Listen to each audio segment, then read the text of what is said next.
Do you know what I say, John, when my pals try and push me even further on it? I Do don't tell. care.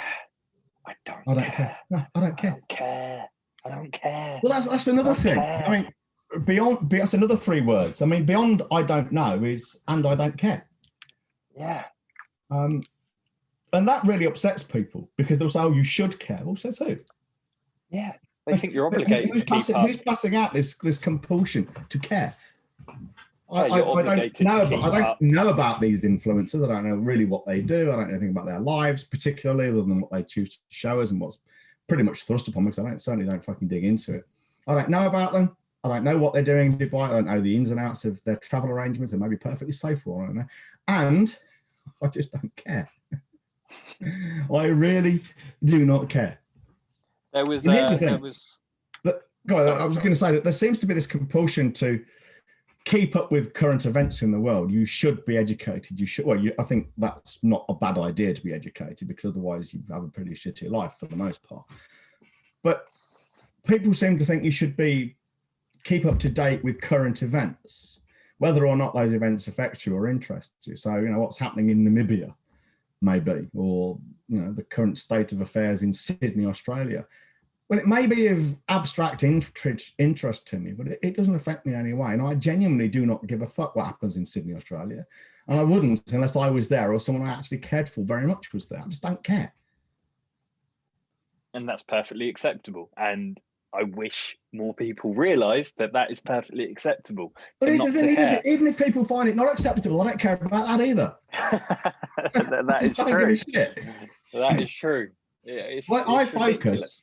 I focus on what's in front of me. Now, people might think, that's short-sighted. Well, not at all, because the things, let's imagine you're getting worked up about what's going on in Dubai with influencers and things. Not only do you actually not know what's going on, you just don't. But by caring about it, you're wasting time and energy and mental and emotional energy on something that you can't do anything about. And it doesn't matter anyway. You can't change it, and it doesn't actually affect your life. Even if everyone in fucking Abu Dhabi and Dubai and the rest of the UAE suddenly caught a virulent form of COVID and died overnight, it still wouldn't affect you materially. And there's nothing you can do about it. So why do people get aerated over these things?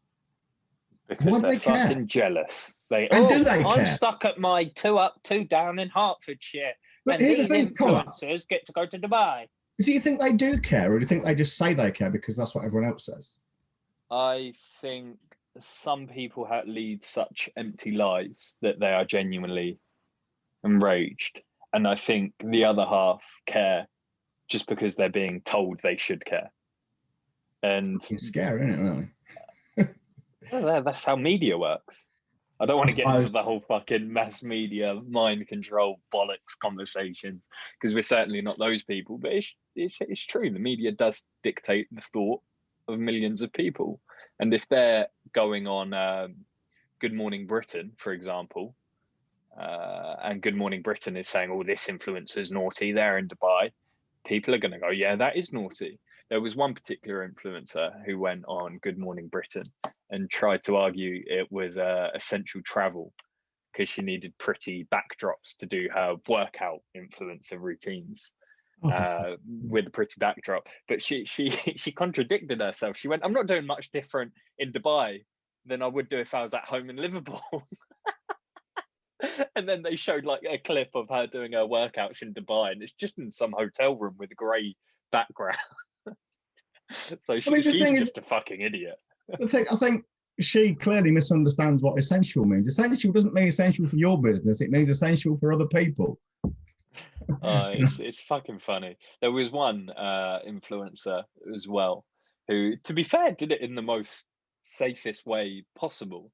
He lives in a house with a group of his friends, and they all got on a private jet, and it was just them on the plane with the pilots. The pilots never come out or anything. They went to Barbados. They stayed in a villa, just them. No one else there.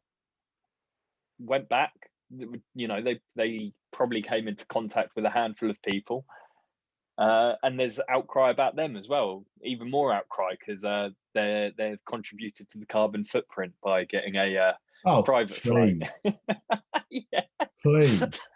So That's even when they really try fucking and do it as scraping the safe bottom of as the barrel, isn't possible, it? yeah, even when they try and do it as safe as possible, and arguably do travel in the safest way possible right now, they still got shit, which leads me to believe that it's all jealousy.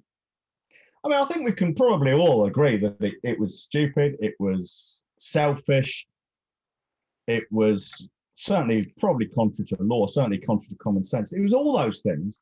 But why get it upset and involved with it? I mean, because there's nothing you can do about it, apart from anything else is in the past.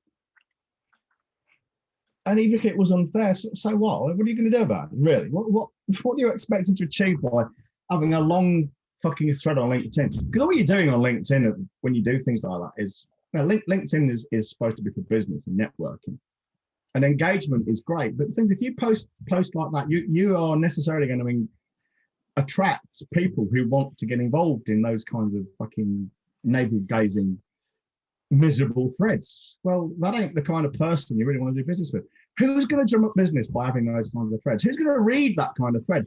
Any comment on that kind of thread beyond, for fuck's sake, will you people please grow up? Who's going to read anything like that and think, oh yeah, I did do business with this person. Sounds like she's got red screwed on. He knows what he's doing. Oh, for fuck's sake.